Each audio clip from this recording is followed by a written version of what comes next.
And welcome everybody to the Jim Master Show Live Entertainment Lifestyle Talk Show series. It's nice to greet everybody on our Friday night. That is the time of this show right now. We are live worldwide, and we're going to have a great conversation with our very special guest coming in live from Austin, Texas, Richard V. Battle. He's an award-winning author and motivational speaker as well. And his latest book, Life's Daily Treasure, 366 doses of hope, optimism, personal growth, and encouragement. A lot of the things that we talk about here on the Jim Master Show Live Entertainment Lifestyle Talk Show series. It is really timely and it's so appropriate for our times with its doses of inspiration and motivation, touching upon aspects of life, optimism, and hope. Fostering hope and optimism during challenging times. Richard's new book is the light at the end of the tunnel for you or your loved one who has given up on hope.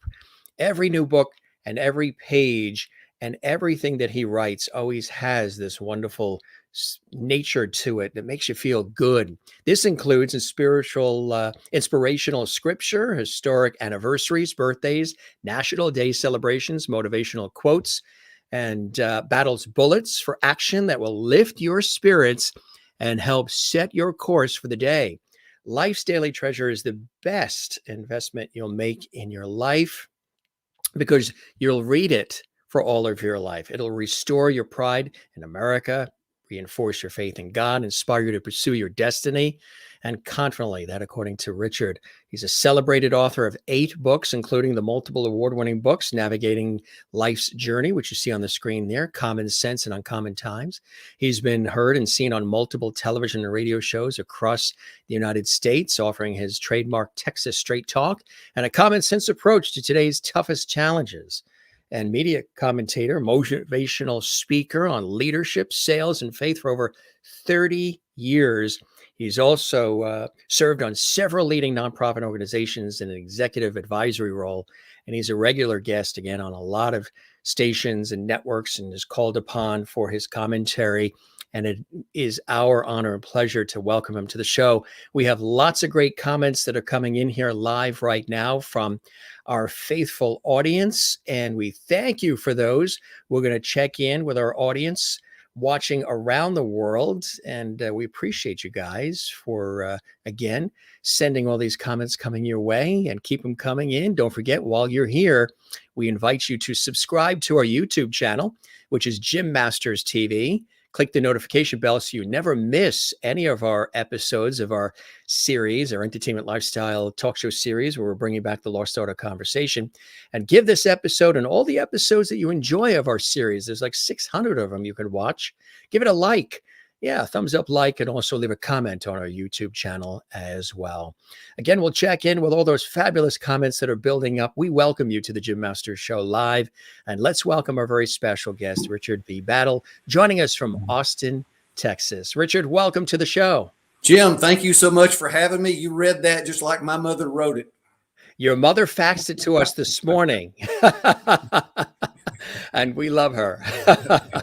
How are things in Austin, Texas? You and I were just talking moments ago, sort of backstage off air when we chat with the guests prior. I visited Austin, and it's a great American city, growing by leaps and bounds, a lot of spirit and passion there. And how are things doing in Austin, Texas about now? Well, Austin is busting at the seams, as you well know, and we're growing quite large and attracting a lot of new people to Austin and Texas because of the environment that we have, especially during these times. So we have people from all over the country moving this direction.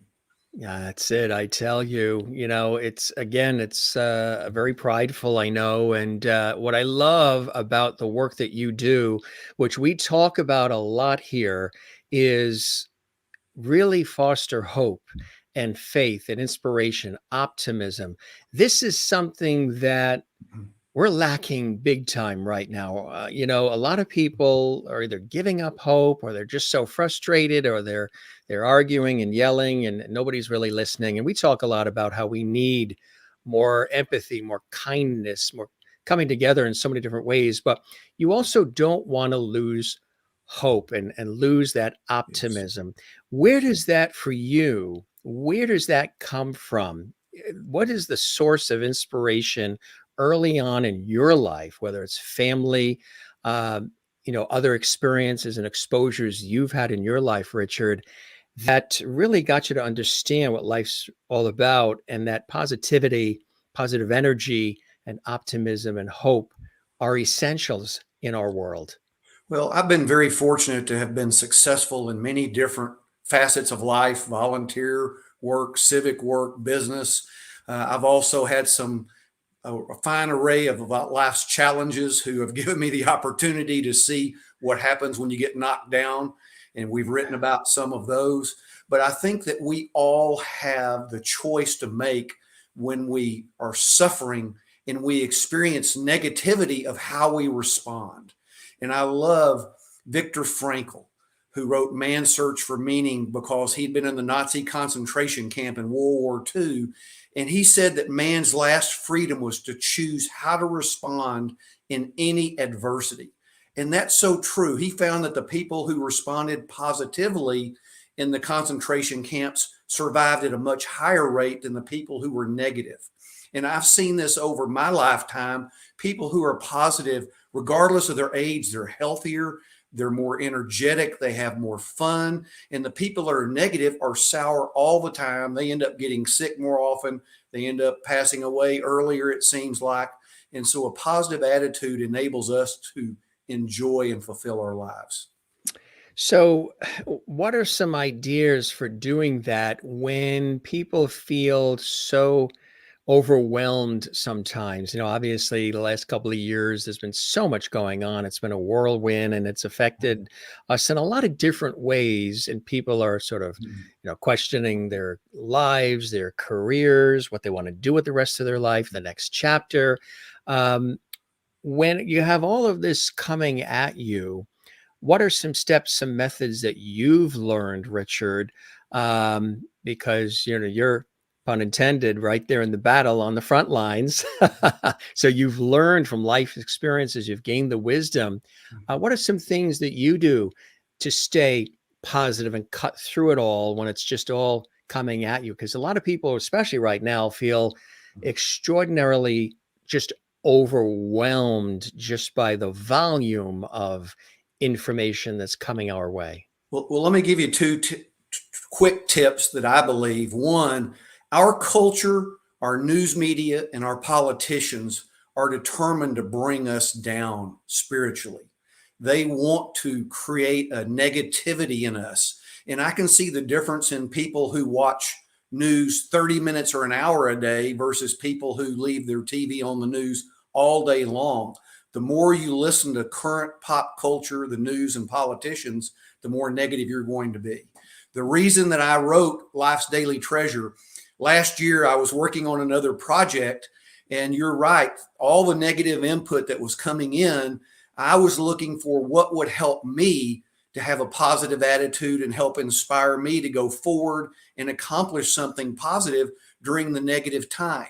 And what helped me were scripture, motivational quotes. I got tired of people trashing the country, so I looked and studied for things that were pro-American.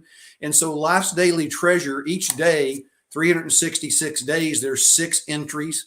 It can be read in about a minute or so each morning. And I guarantee you it will lift your spirits. Every day of the month has a subject. The first of the month is joy. The 17th is encouragement. And the motivational quotes and inspiration follow those subjects each day. And so what I've gotten is terrific feedback from people who have been looking at this every day, that it has given them a higher and better spirit as they start their day.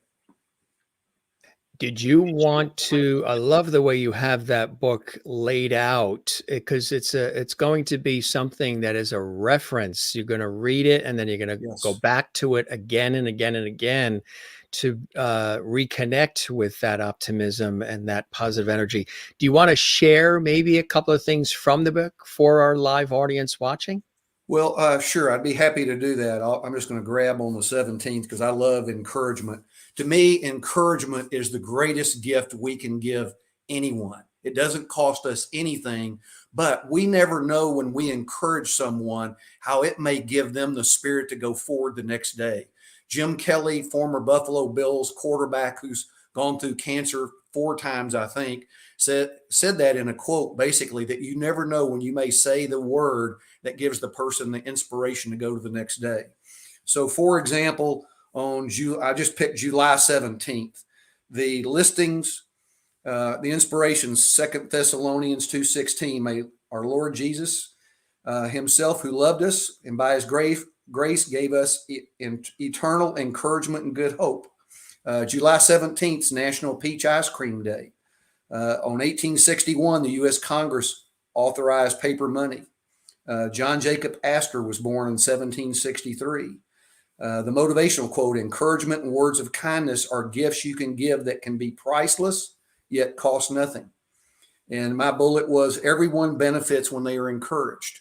So it just takes a minute or so to look at that each day. There's a place you can write notes or your family birthdays. And as you said in the introduction, one year, the inspirational quote may touch you. If you go through and look at it the next year, the motivational quote may jump out at you and give you a whole different perspective of that particular day. I love that. That is fantastic. What was the inspiration for this book? What inspired you to write this, to share this, and to design it in the fabulous way that you did? 366 doses of hope, optimism, personal growth, and encouragement. We need all of those, and we need them stat. Well, yes. And like I say, I was working on another project and I started looking at information that would lift my spirit. And I thought, if these things are lifting my spirit, if I share them in nuggets that people can look at every day, it will lift their spirits. And then it became a research project, basically, because there's 2,196 nuggets in this volume. And all it takes is one to be life-changing. That's right. Oliver Wendell Holmes said, a man's mind, once expanded with a new idea, cannot return to its previous state. And we never know when that one piece of motivational information can change our outlook on life. And that's why this has been such a great gift volume, because people have wanted to give it to their children, spouses, parents, to help inspire them and help them fulfill their dreams in life. So, have you had experiences, I would imagine, in your own life where you've been inspired, where things have happened to you that got you to realize that being positive and being optimistic, hopeful, faith-based is essential? I'm sure there's been things that have happened during the course of your life, those pivotal, teachable moments where you're like, oh, aha moments that are just inbred in you now. Well, yes, I've had those experiences in positive and successes, but more importantly in things that were tragedies or challenges that helped me to endure and survive them. I lost a son some years back and ended up writing Surviving Grief by God's Grace about the loss of my son. And one of the things I learned that I've shared with people that I think is helpful is when we suffer, the normal response is to say, why me? And why do I deserve this? And we all think that we're immune to things and because we haven't done anything bad. But we're all subject to the same sufferings in life. The question is, how do we respond? And to me, why me looks in the past. And in the past, there is no future. And in the past, it's negative. And too many people get hung up and they're stuck in that past for the rest of their lives. And we can never accomplish anything positive with a negative attitude. So to me, the right question to ask when we're suffering is, what now? In other words, what am I supposed to learn from this so that I can go forward for myself, but also help other people who might experience something similar? And my objective is, when I'm suffering, I want to learn one lesson for one suffering experience. I don't want to have to suffer 2, 3, 4 times for one lesson. I like that. I like the way you have that outlined because, as I was saying earlier, it can be very overwhelming when we're trying to deal with all the emotions and everything that's coming at us all at the same time. To sort of break it down one at a time, we can really ingest it and work with it and make it actionable in our lives in a positive way. The book we just showed on the screen, Surviving Grief by God's Grace. Tell us a little bit more about that, because there is a lot of There's a lot of grief out there these days. The inspiration for this you mentioned. Well, and I'm happy to share it, and I appreciate it. This was the second book I wrote. I never thought I'd write one book. My high school English teachers never thought I'd read a book. And then after I did the first one, I lost my son Yeah. unexpectedly. He was 9 months old, never had a fever, never been sick, and then died in his crib. Just snap of a finger, he was gone. And so one of the ways that I grieved was I journaled in my daily calendar. And I studied scripture. I read every book I could get my hands on about a loss of a child.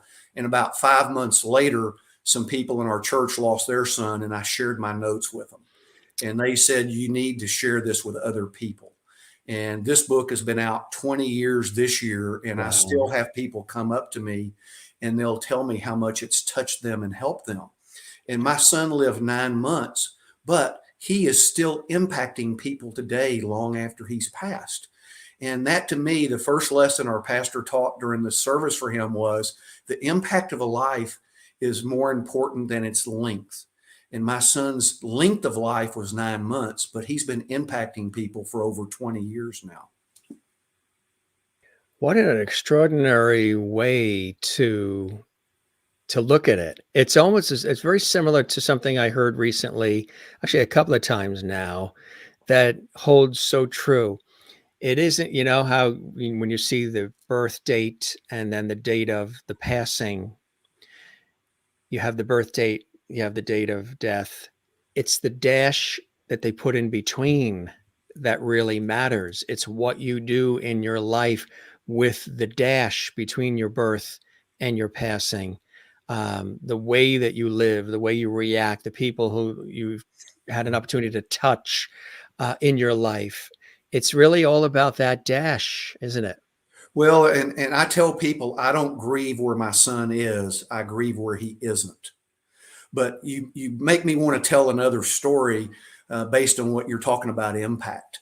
I have inherited a table from my mother's side of my family.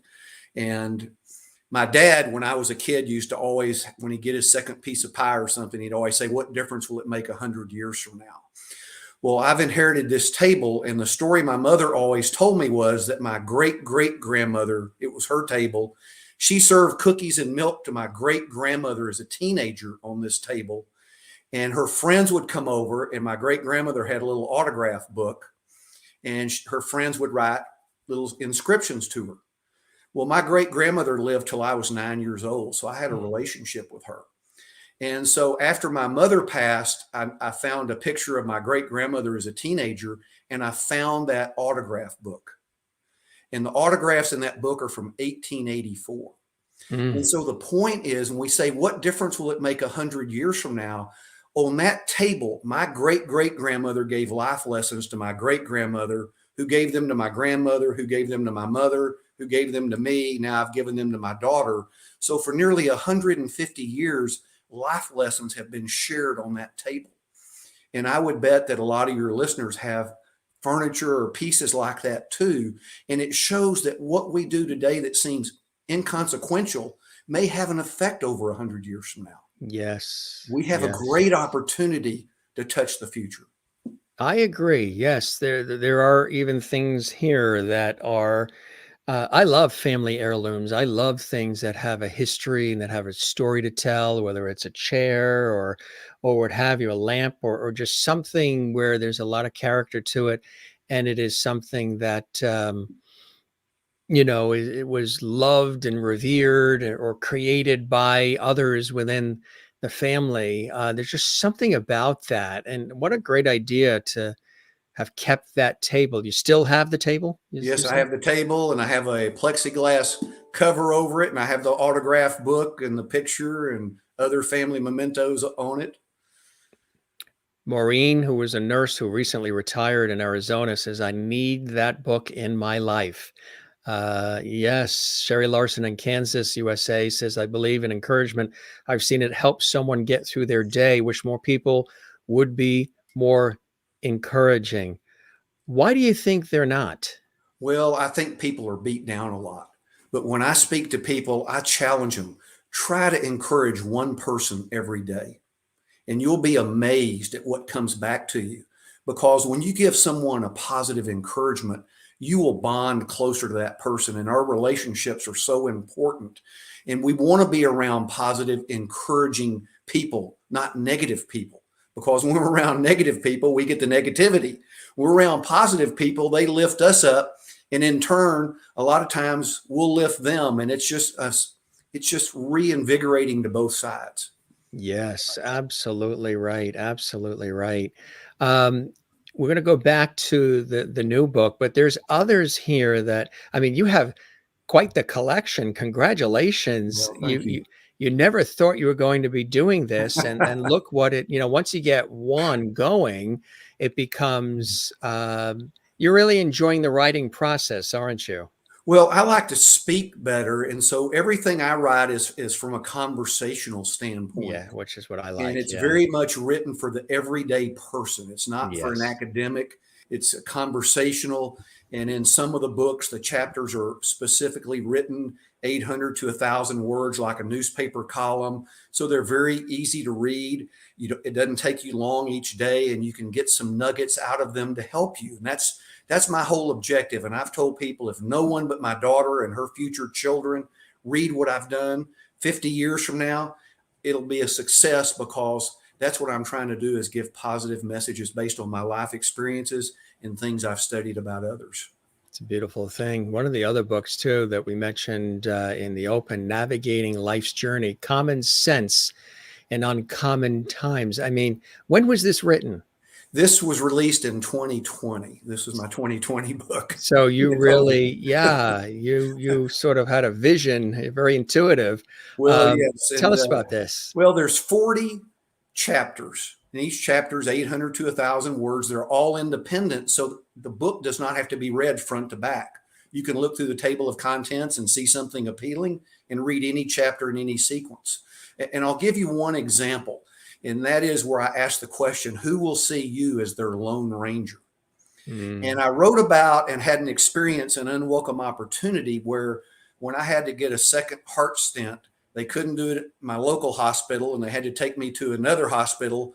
Never saw the doctor before he walked into pre-op, kind of told me, looked at the chart and said, well, we'll figure it out when we get in there. Thankfully, due to my faith, I felt at peace. Then I come out of the OR. I never saw that doctor again.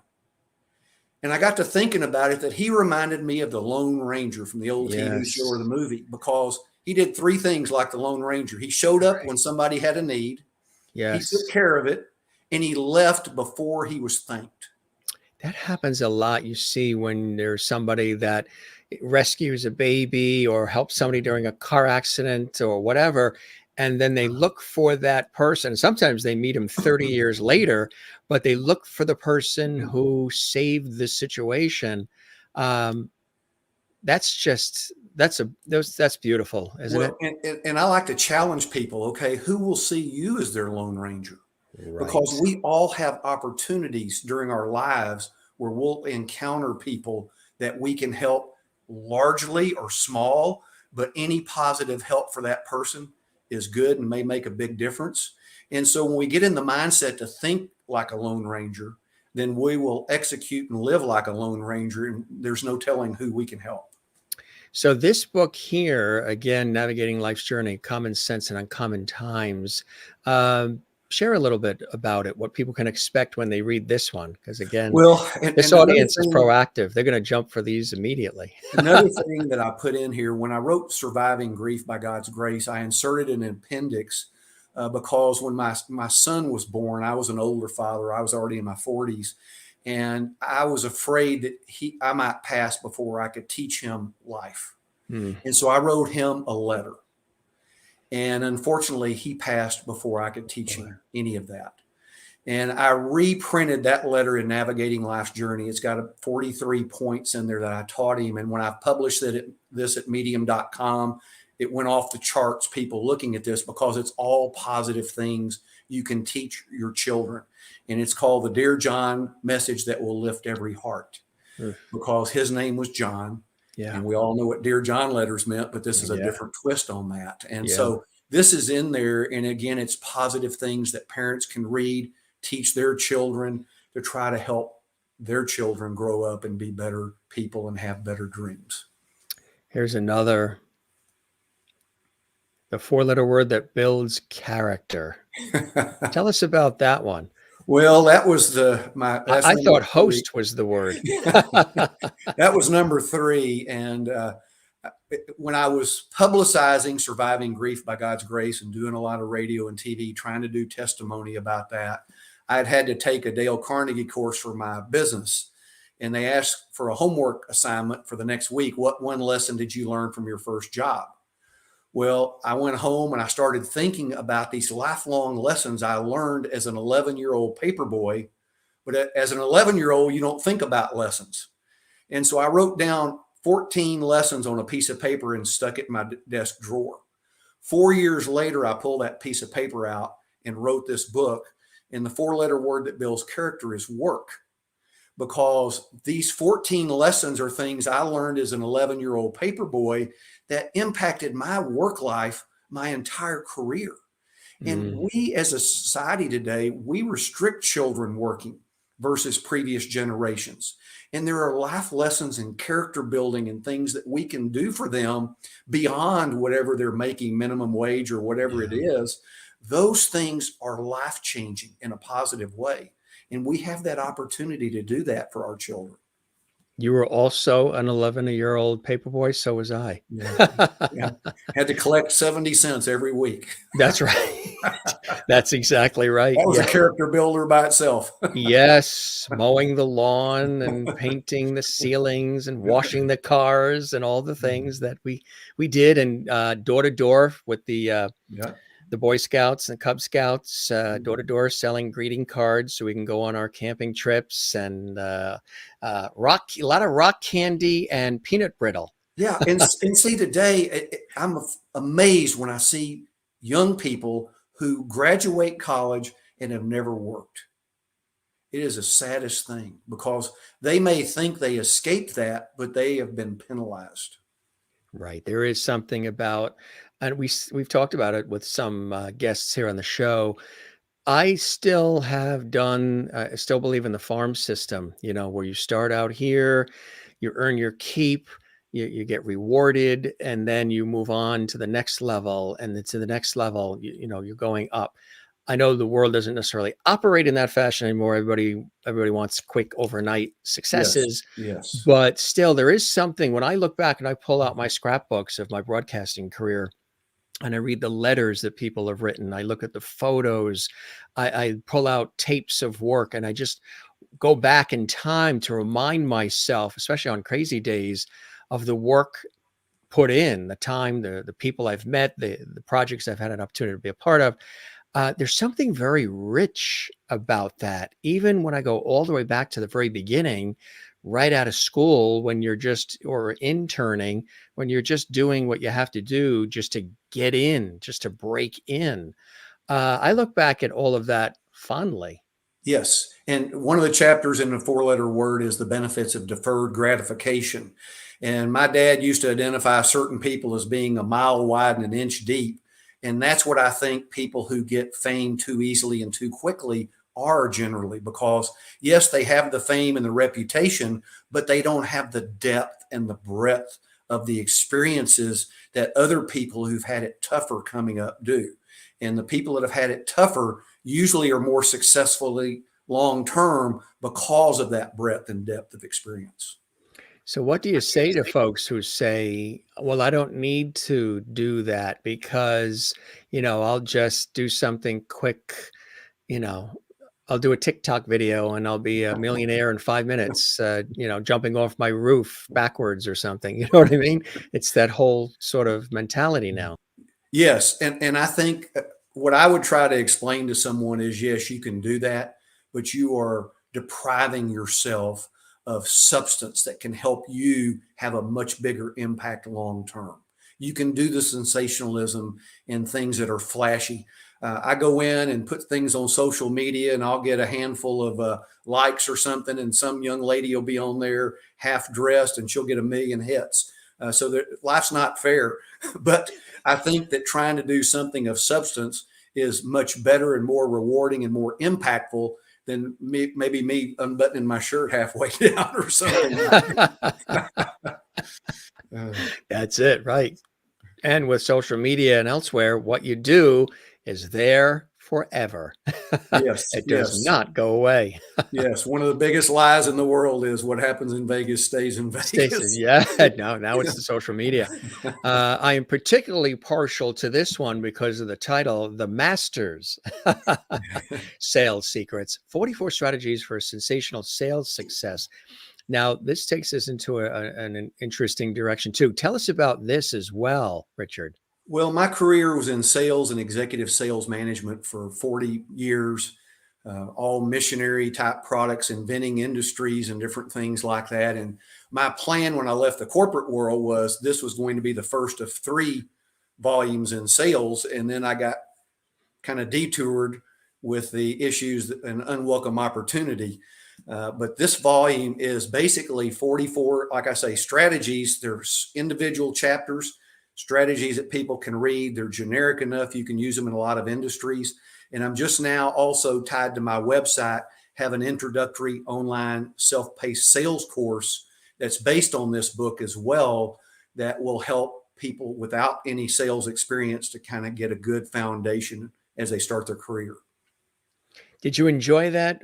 My father in sales many years as well, and there's an art to it. There really, and I've done actually sales as well in television and radio. There were shows that I hosted where I also did the sales for it as well.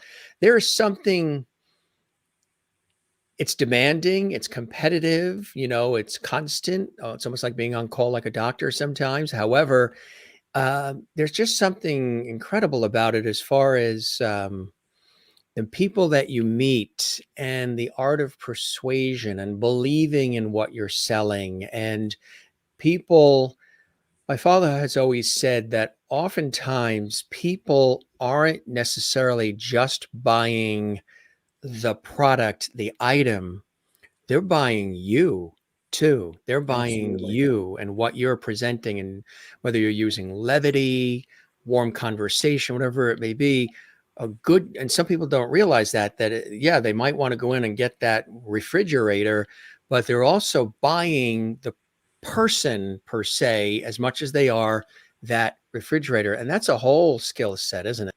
Well, you have to get people to trust you. And if they'll trust you and you earn their trust, and earned is the operative word, then they will usually buy what you're recommending because they trust that you're looking out for their best interest also. You're not trying to take advantage of them.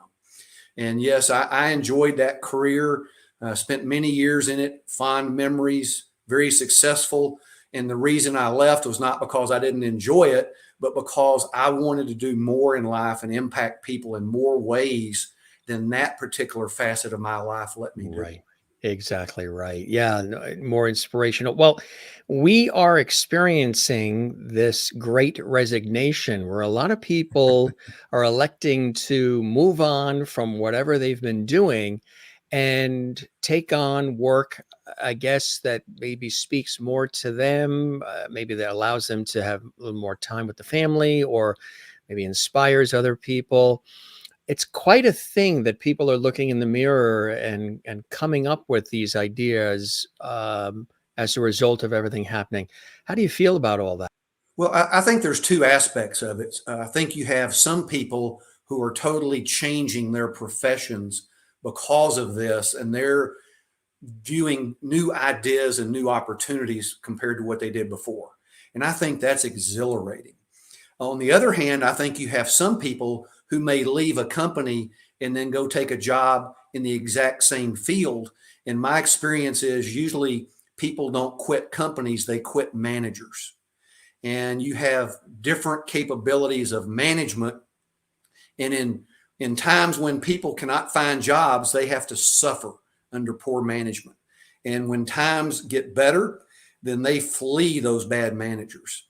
And so that just calls out for better management training, better interpersonal skills to try Yes. to make sure, because every individual is so important in an organization. And part of the leadership is trying to make sure you inspire and motivate that individual the way Yes. that individual needs to be. And Right. unfortunately, too many managers try to motivate every employee the exact same way, and life doesn't work that way. Exactly right. It can't be a cookie cutter approach, right? That's exactly correct. And inexperienced managers will try to do it. It's no different than the government trying to make all of us equal or equitable. Uh, it, there's no way. I don't care who's running the government. We're not equal. We're individuals. What I found too, I've interviewed hundreds of people. It's one of the hats I wear in my professional work in television and radio, who are leadership experts, leaders themselves, or people who develop leaders. And one of the things that I always hear is there's been this positive shift for somebody to be an effective, an efficient leader now, even swaying away from the word boss to leader, is being empathetic, understanding the needs of the entire team and really bringing people in, listening, sort of much more collaboration and not just being sort of up in the ivory tower looking down at everything, but being immersed and having understanding with empathy. That's a monumental shift that seems to be in a very positive direction when it comes to leadership of all kinds, wouldn't you say? Well, absolutely, because again, every person's an individual. And if I can understand each person's motivation and I can understand what challenges they may be going through outside of work, then I can communicate with them individually to get the most productivity out of them to make them most successful, but also make the team most successful. And that's true, and that's one of the main things that people sometimes they often forget through the process, and, it's the motivation because then the team becomes successful and all those other things you worry about, the bottom line and everything, they will, follow suit, which is, again, the name of the game. There's some other you've written so many fabulous books. Here's another one here, Unwelcome Opportunity: Overcoming Life's Greatest Challenges. Tell us about this one. And the Well, forward by Larry Gatlin. yes, I was very fortunate there. And this Yeah. was the book that diverted me from the second sales book. And in Halloween 2016, I had a divorce from a long marriage. And 3 weeks later, the day before Thanksgiving, I was in the hospital with a heart stent. And then 4 months later, I had the second one that we referred to. And then August 10th, that following summer, I had a cancer diagnosis. And so in 10 months, I had a divorce, two heart procedures, and a cancer diagnosis. Folks, we And are so interviewing the $6 million man. So thankfully, I'm very healthy right now. Yes. I mean, I work Yeah. out every day. I'm healthy as I've ever been, and I'm appreciative of that. But that experience, and this is a book of faith of how I was led through that experience to try to help get me through that. And again, this was trying to share that story. And I had a friend after the sales book came out said, "There's 1,000 sales books. You need to share your story. You'll help more people with this story than you will with another sales book." Mm, really, I tell you, when you have an opportunity to really share in the way that you are, Richard, it's extraordinary. Here's another, the Volunteer Handbook. I'm big in volunteering. I've done a lot of charitable work. I love it. I've done a lot of volunteering. I believe in it. When there's a crisis, roll up the sleeves, pitch in. Don't even look for the accolades. Don't be a martyr. Just help out because you never know as well when you may be the person who's in need of help. Tell us about the Volunteer Handbook. Well, How to this was the first book that I did that I never dreamed I'd do the first book. Yeah, And and there it is. one of the most important thing about leading volunteers, and I can always tell a successful leader because I can tell they've led volunteers. And the reason why is you cannot use for motivation for volunteers money or job security. And in the business world, most business leaders only use money and job security.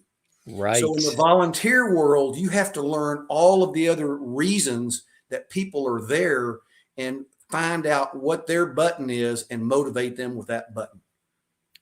So how do you do that? What would be a good tip that somebody could take with them during this conversation they could apply almost immediately? Well, two quick things you can do. One is you can survey membership of an organization and ask questions. Uh, why are they there? What do they want to do? What's their aspirations in the organization? What suggestions they may have. You come up with a list of things that basically gives you the motivation, that person, the reason they're there. And so you can do that with a membership. I always like to do it with a brand new board of directors as well, because generally you have separate board meetings. And if you can understand the board's motivations, then you can better lead board meetings. So that's two very quick ones. That's fantastic. And again, this is all great practical advice. Again, this book here, the title is fantastic. How'd you come up with the title, Life's Daily Treasure? Well, and it's really interesting because of another aspect I'll tell you in a minute is, again, I was thinking about something that could be every day in nuggets. And I was thinking about treasure because that shows a monetary treasure. But there is no quotes about money in this book at all. And I love in the movie Broken Trail with Robert Duvall some years back, he had a trail drive of horses with his nephew. He's trying to teach him the business. And they had some calamities. And the nephew said, "This drive's getting less profitable every day." And Robert Duvall looked at him and said, "Son, you never measure wealth using money." So life's daily treasure gives all kinds of things that are non-monetary inspiration and motivation. Now, you can use it to go out and make money, but it does not advocate or talk about money anywhere in the volume, because the best things in life, as they say, are free. And it's like when my daughter asked me what I wanted for Christmas, I said, "You can't buy me what I would like. No one can buy me what I'd like because you can't pay for it." Right. And as we grow, when we're young, Christmas presents are all materialistic. And as we get older, we realize the best presents you can't buy. Right. Exactly. Yes.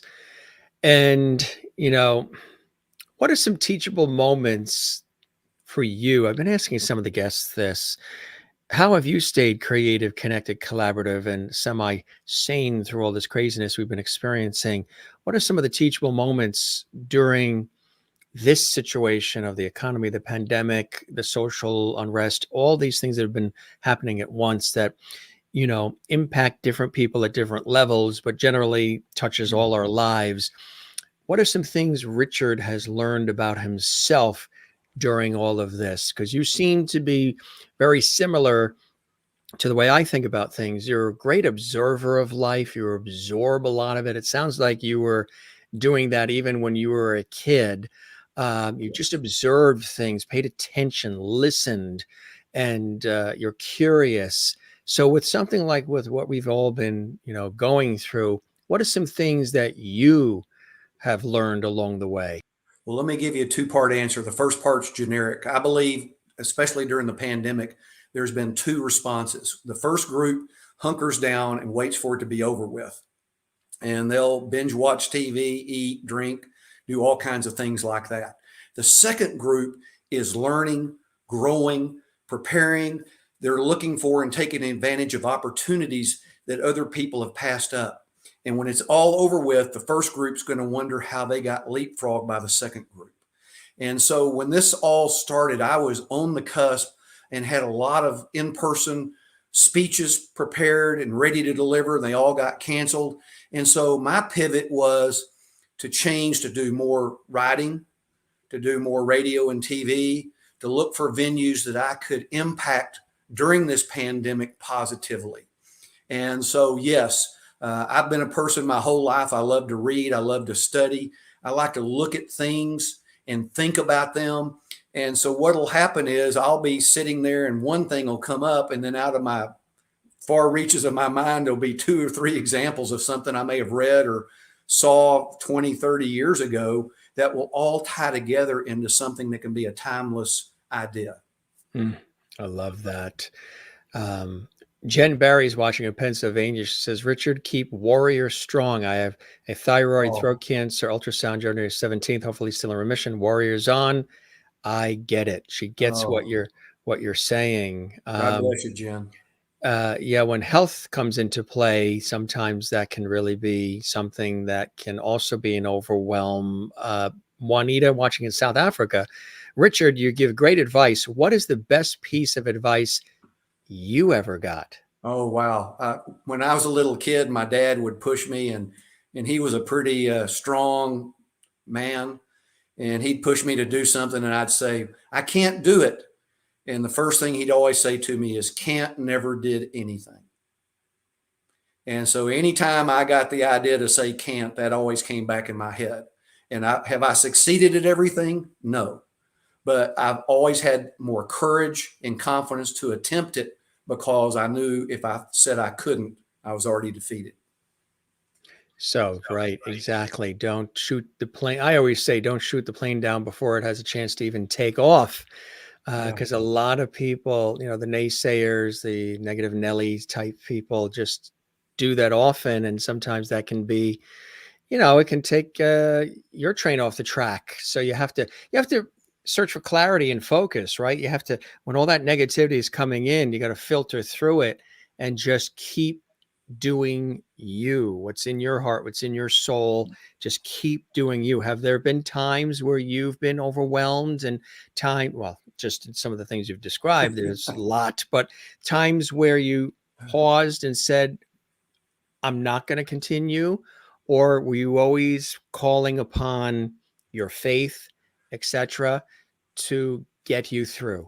Well, generally, the faith and the positivity are there, but I want to share a story because I hope it'll help others on watching tonight. And that is when I had gone through and I just got the cancer diagnosis, I was having dinner with a great friend of mine, and I threw myself a pity party. And it was, woe is me. How come I've had to go through all this stuff? And he kind of figuratively slapped me in the face and said, hey, get over it. Other people go through worse things than you are. So get over it and go on. And that's true.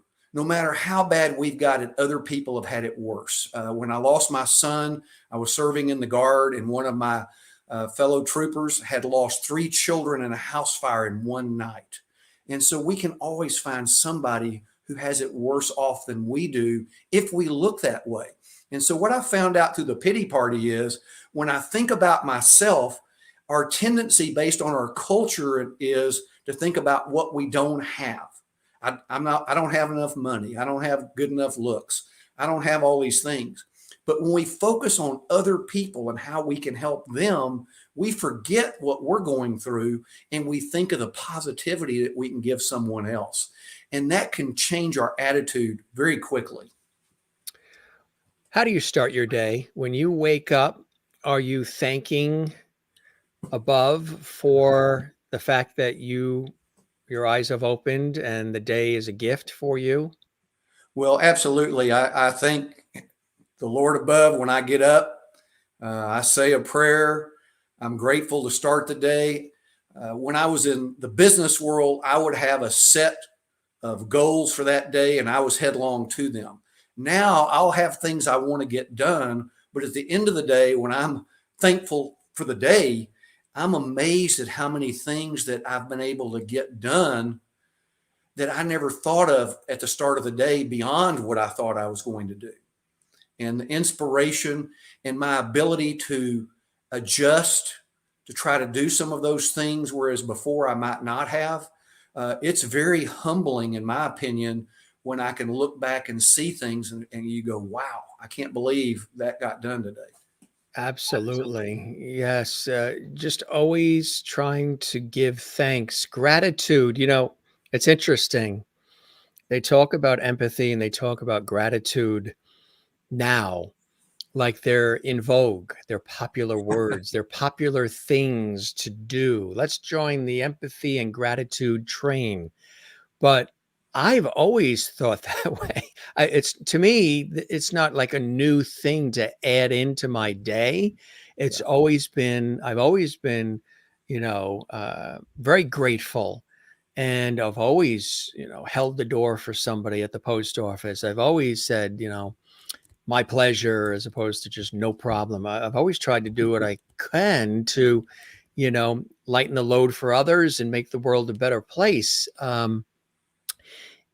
it's a in vogue thing now to, the gratitude and all, but being grateful is paramount, right? Because when you look at it, like you said, which I say often, your day might really be rotten. It might be a terrifically bad day. People watching right now might be saying, this was one of the worst days of my life.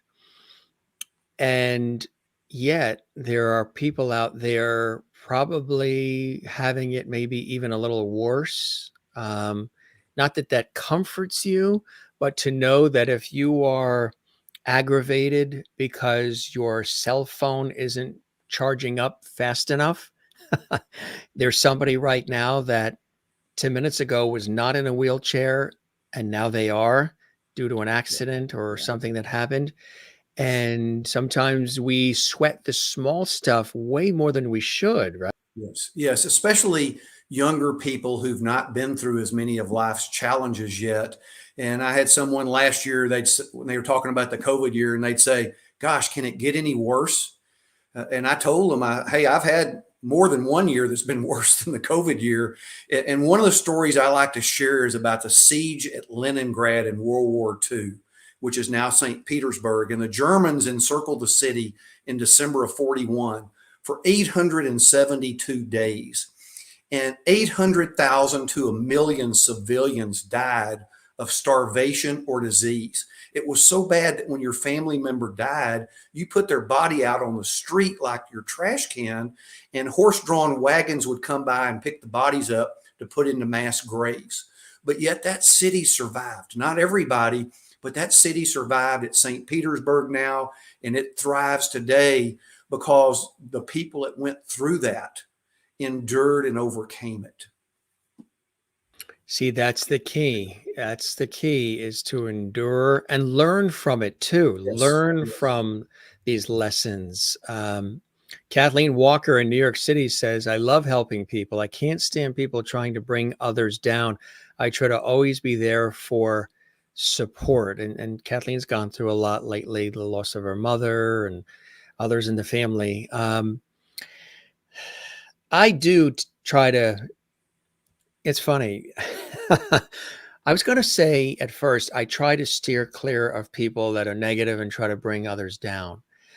What I do or used to do is try to win them over, if that makes Yeah. sense. Oh, Try yeah. to approach them a lot of different, try to land the plane with a lot of different approaches to see how I can get in there and maybe sort of soften it, or they don't have to listen to what I'm saying verbatim, but maybe look at things a little bit differently when they're so negative and negative. Everything is rotten and everybody's rotten.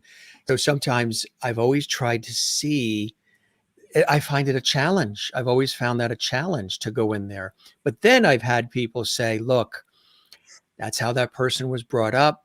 You're never going to be able to do anything. Move on. You're spinning wheels. You're wasting your own time. There's much more you should do, as opposed to dwelling on just that one person who's just sour and whatever. How about you? Well, I was laughing because I had a guy I worked with for 9 years, and he was in Houston, I was in Austin, and I had to call him periodically, and I'd always ask him, "Hey Bob, how you doing?" And his answer every time for 9 years was not worth a DAMN. And so, like the person you referred to, he could not be encouraged. No. But some people, here's the thing that I think we can look for. We never know what someone's going through sometimes when we encounter them. And sometimes they'll snap or do something. And if we're not empathetic and thinking about things like that, we may come back negatively as well. And when Yes. that really hit me the most was when we were leaving the church for the cemetery for my son's service. And we were in the hearse and we're driving down the street, and of course, grieved beyond anything we could imagine. And I'm looking out there and people are driving and walking and they're living life. And I'm thinking, how can they live their life when we're going through this? But I realized later that I do the same thing. I may do that today when someone else is grieving their loss today. And so it's imperative of us to look at people and try to see beyond what they're emitting to try to figure out why. And is there something that we can do to share with them that will help them in that moment? I still do that. When there's a loss or there's something that happens and you're looking across the way and everybody's jovial and happy and having a slice of pizza, and meanwhile this person just exited stage left or whatever's happening. But I look at it then like, those people over there, maybe their loss was last year and they're now coming together to have that pizza to celebrate Yeah. life. Or Yeah. so I used to say, and sometimes people do. My aunt, when there was a death of our uncle, my aunt said to my cousin once, and I heard it and I thought it was a very interesting question.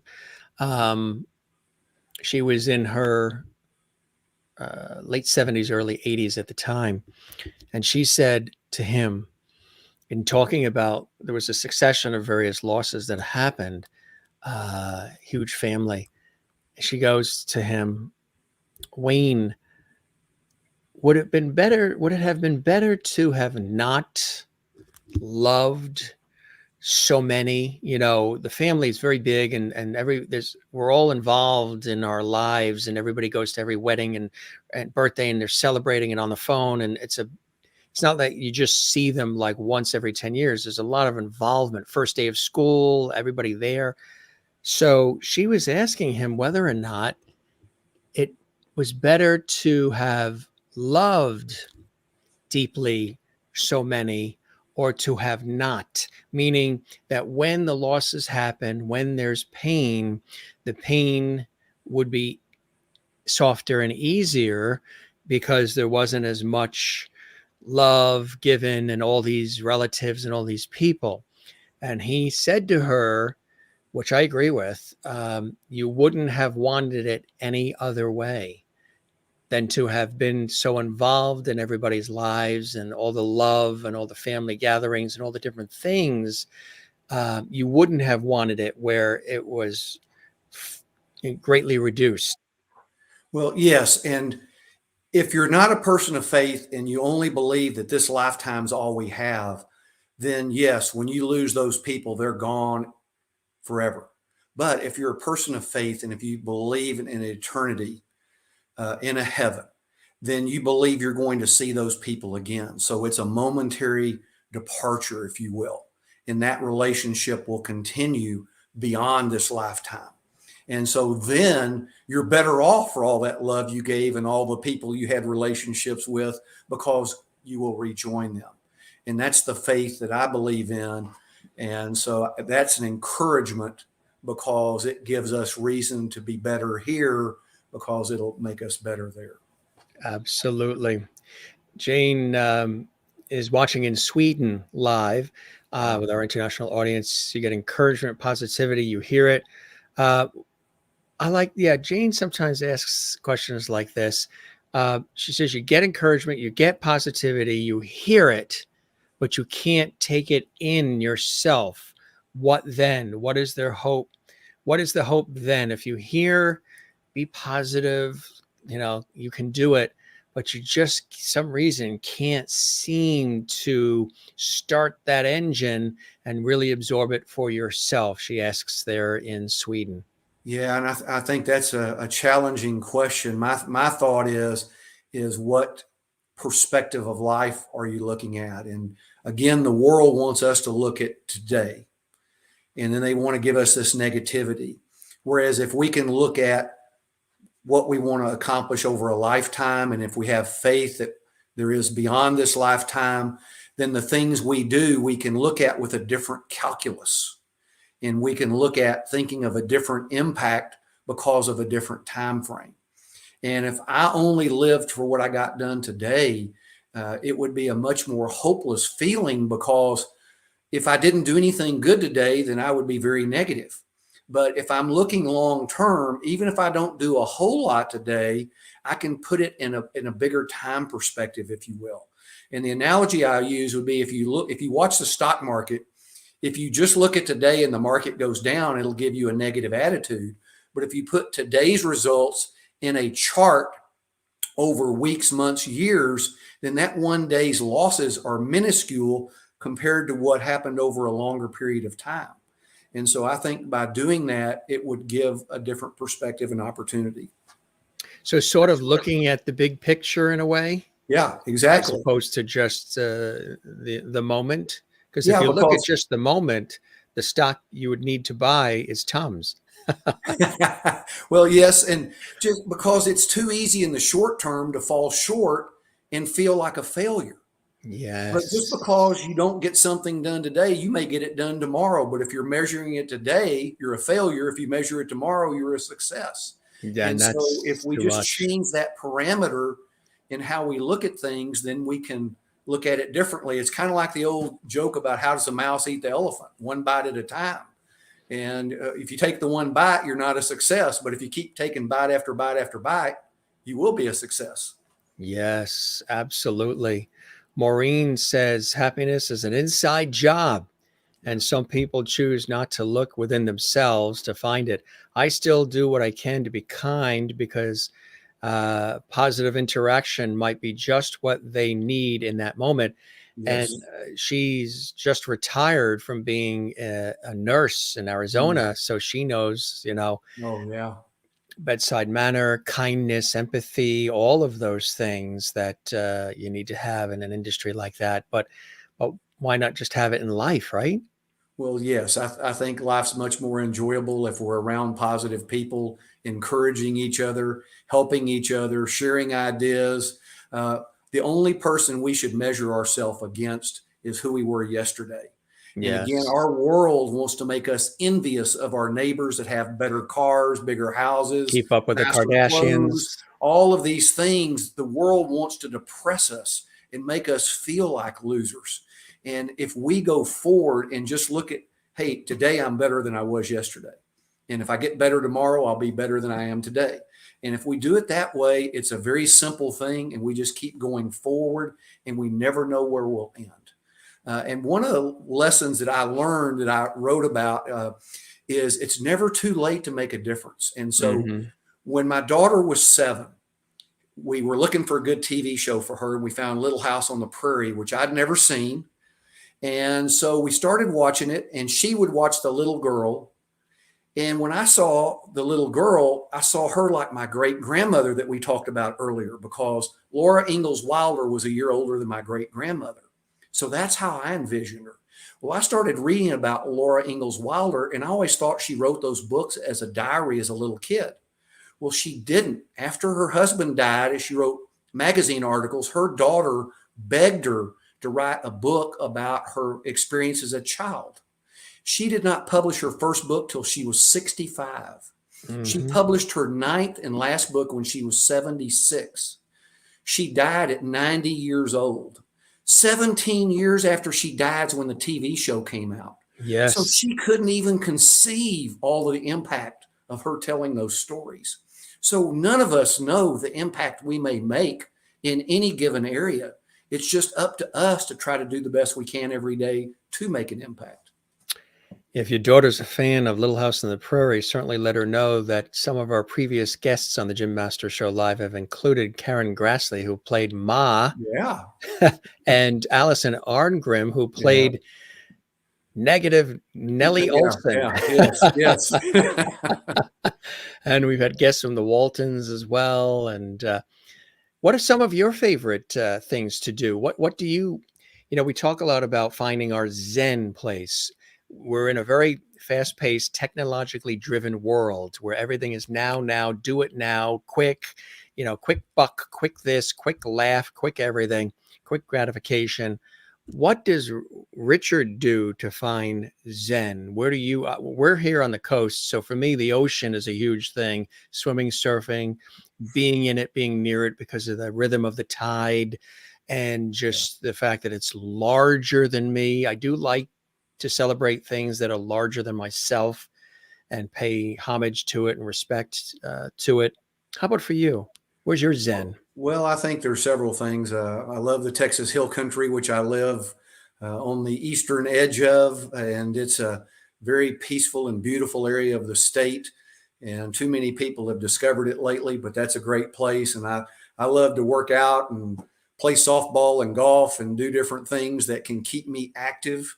I think that I act and think probably 20 years younger than my age, and I just enjoy life. And I kind of added Clint Eastwood's philosophy. They asked him recently how he did all the things he did, and he said, "Well, I don't let the old man in." And that's what I try to do too, is to be active enough that I'm a lot younger than what my physiological age may say that I am. Absolutely. So somebody else who did that and who did that beautifully, I think up to about age 100, was George George Burns. Burns. Yeah, absolutely. Absolutely. He had a great he had a great idea as far as, and he played God in the movie too. Yes. But with his humor and his levity and his outlook on life, not to take things too seriously and just really enjoy every moment. That's really what it's all about. Yes, and we have so many things we can do. And I saw an article today There talking are. about people were most productive between 60 and 70, and the next age group was 70 to 80. And too many people I know that have gotten to a retirement age, they basically feel like their life is over. And you cannot change their mind, but it's very sad. And there's so many things they can do, even if it's just small things to with their grandchildren or other things. There's things they can do to positively impact other people, but also make their life more enjoyable versus just kind of sitting down and waiting for it to be over with. Exactly right. Exactly. What would you say to somebody, and we're going to go through the books quickly again. What would you say to somebody watching right now who could really use some positivity, some hope, some encouragement and optimism in their life right now, whether they're watching live or they watch this later in the replay in our archive? Well, there's so many things. Gosh, I think living a hopeful life to me is based on my faith, believing and knowing that I have a creator who loves me and wants the best for me. And then if I live the way he wants me to live, he'll deliver that to me. And I believe that I have a life as long as he wants me here. And so my objective is to do as much as I can while I'm here.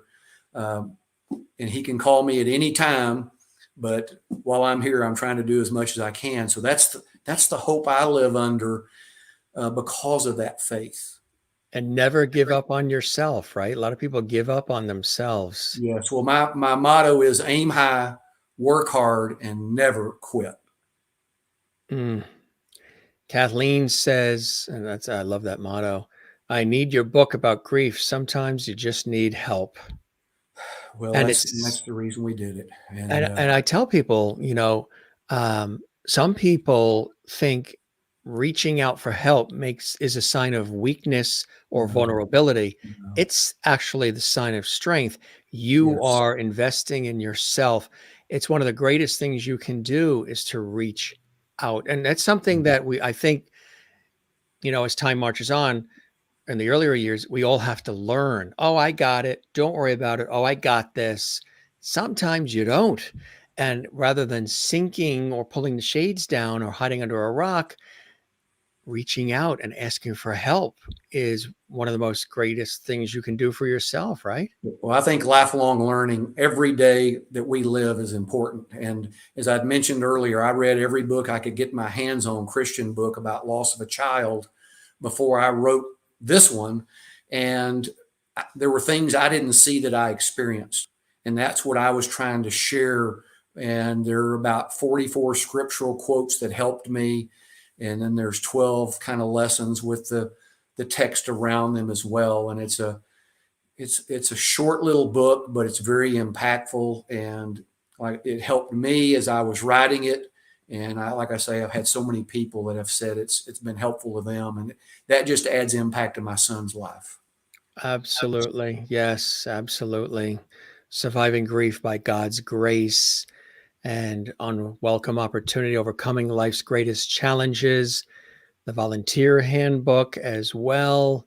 The Master's Sales Secrets, 44 Strategies for Sensational Sales Success, the four-letter word that builds character. And for some of you, it's not the one you're thinking because that doesn't. And Navigating Life's Journey, Common Sense in Uncommon Times, which was just out in 2020. And the most recent, which she's very proud of, Life's Daily Treasure, 366 doses of hope, optimism, personal growth, and encouragement by our very special guest, Richard Battle. And there they all are. Where can people get these? Are these on Barnes & Noble and Amazon or your website? Well, I'll give a couple of tips. You can get everything at Amazon and Barnes & Noble. 4 of the books are on audio. I think Great. 6 or 7 of them are in Kindle format. Oh, fantastic. But Life's Daily Treasure, Amazon has seen fit not to discount it. So at richardbattle.com, all the books are available and all are signed copies. And Life's Daily Treasure is significantly discounted at richardbattle.com. And it comes in a gift hardback edition and a paperback edition. Do you have a personal favorite of these books, or Yeah, are they all your babies? Well, it's interesting because I get asked that question, and I tell people it's like having children. I kind of number them now 1 through 8, and each one is special in its own regard. But Life's Daily Treasure, I think, is going to be the most special one because I think someone could pick it up 50 years from now and get as much out of it as they could today. And that is very humbling for me, trying to share messages that will be beyond my lifetime. Beautiful way to wrap this. I want to show just a couple of the comments coming in from what we call our lovities. I said about a year ago, I was saying that this show has a lot of light, love, and levity. And I said it, typical East Coaster, I said it too fast. And I said lovity. So then when I said the word lovity, and we explained this on the shows, the audience said, that's it. We are your lovity squad. You're Mr. Lovity. This is Lovity Hall. Your guests are lovities. So it's a word we banty around a lot here at the Jim Master Show Live. And I think it's been really something quite beautiful. Maureen in Arizona says, Richard, you are the true definition of lovity. Thank you so much for caring about others the way that you do. The world is so lucky to have you. I just want to give you a tight hug. It's a beautiful thing. The nurse wants to hug you. I think that's fantastic. Kathleen Walker, thank you for being here, Richard. Wonderful conversation. Jen Barry says, can we have Richard back soon? I like him. Oh, I like Jen. That's it. Juanita in South Africa. So many great books. Thank you, Richard, for spending time with us and being such an inspiration. You truly love what you do, that you are through thick and thin and all the things you've experienced. This is a chapter of your life that you probably, pun intended, could never have scripted. No, not at all. This is not where I thought I would be. And I was fortunate enough to make good money during a career. But when I get thanked like these ladies have thanked me this evening, I mean, that makes my day. And it makes me encouraged to do more. And that's the key thing. They've encouraged me. Hopefully, they probably encouraged me twice as much as I've encouraged them. They'll get the books, then they'll dive in with that encouragement. No, this was very encouraging and very inspiring, my friend. And definitely spread the word about the Jim Master Show Live series. It's a little bit different. It's not just interviews. I call these conversations, and we're doing it with sort of that old school approach with the modern flair. And I wish you great success. And I hope the show met whatever expectations you had and you enjoyed the time with me as much as I certainly have with you, Richard. Absolutely. This has been my pleasure. I just hope it's helped the audience, and we're happy to participate anytime with you again. Absolutely. Help in any way. Yes, that's right. Exactly. We're all in this together, right? We're all in this together. You be well. You take care and have a terrific weekend coming up, sir. And again, thanks for gracing our presence and for all of this great reading material that we're going to sink our teeth into. Okay. Thank you so much, Jim, for having me. You're welcome. Take care and be well. Richard Battle here on the Jim Masters Show Live Entertainment Lifestyle Talk Show series. Let's pull up that photo that has all those incredible works. There they are, gang. You can get them all at richardbattle.com. And of course, other places, Amazon too. Some of them are on there as well, but richardbattle.com is a great place to begin. And there you go. He's penned them all, and very inspiring conversation. You have a busy week. Sometimes the week gets a little crazy, and we love to inspire here on the show. Here's some other shots of the books individually, as we showed as well. And again, feel free to sink your teeth into them. Great stories with all of them as well. I really loved it. And I know you guys as well. We thank Richard for joining us here on the show. Richard V. Battle, look for him. Award-winning author as well as motivational speaker joining us here on the show. Thanks for your participation as well, everybody. All the great comments coming in. Lots of activity on the show. Don't forget to subscribe to our YouTube channel, Jim Masters TV, and click that notification bell if you enjoyed this episode. Well, then, of course, click the notification bell so you're staying abreast of all the great episodes. And if you enjoyed this episode, give it a thumbs up, like on our YouTube channel. We would love that as well. And leave a comment for us as well. Don't forget, as we always say, don't forget to smile. Don't forget to share that JMS levity that we talk about here on the show as well. That's really, really important. And as you guys know, in addition to that, find your Zen place. We talked a little bit about that. Richard was talking about liking some of those Texas mountains and hills where he is. That's a Zen place for him. Mine, of course, the ocean. I love everywhere, actually. The forests, the desert, you take me anywhere. But the ocean speaks to me greatly. And of course, nothing tops time with loving family and friends. And my work over the years in television, radio, stage, and film is Zen for me as well. Gang, help us grow, share the levity, tell everybody about the Jim Masters Show Live Entertainment Lifestyle Talk Show series. Spread the word. Find us on social media, Jim Masters TV on Instagram, Twitter, and Facebook. And also our Facebook group for this series, the Jim Masters Show Levity Hall. And of course, our YouTube channel, Jim Masters TV. Check in with a couple more comments. Kathleen Walker says, thank you for being here, Richard. Wonderful conversation. Thank you as well. Juanita says, another great guest. Thanks, Jim. My pleasure, Juanita. Sherry Larson says, thank you, Jim. Another wonderful conversation. Thank you very much as well. Sherry, watching in Kansas, and all of you watching live around the world, and those of you who are watching this later on in the archives. We archive all of these episodes on our YouTube channel for all of you. Kathleen Walker in New York City says, thank you, Jim. Great show. Have a great night. Good night, all. Sending lots of levity and hugs. That's perfect. A beautiful way to wrap this very inspiring episode with Richard Battle, a very special guest. We thank you all for being with us. We have the best viewers around the world right here on the Jim Masters Show Live. We're all interconnected here. Maureen says, I cannot tell you, Jim, how wonderful this show was. Thank you so much. Have a blessed night, day, everyone. You as well. Thank you for those beautiful words, Maureen in Arizona. You guys take care. This is your host, Jim Masters, thanking you for your time this time. Till next time. The mug today, take life one cup at a time. So perfect, huh? Take life one cup at a time. Kind of like what we were talking about today with Richard V. Battle. You guys are the best. Good stuff. More comments coming in. Thanks for these comments. And again, don't forget, you can leave a comment on our YouTube channel as well after the show, too, if you're watching this later on. More comments. So grateful for you, my levity family. Well, we are grateful for you, Kathleen, and for everybody watching.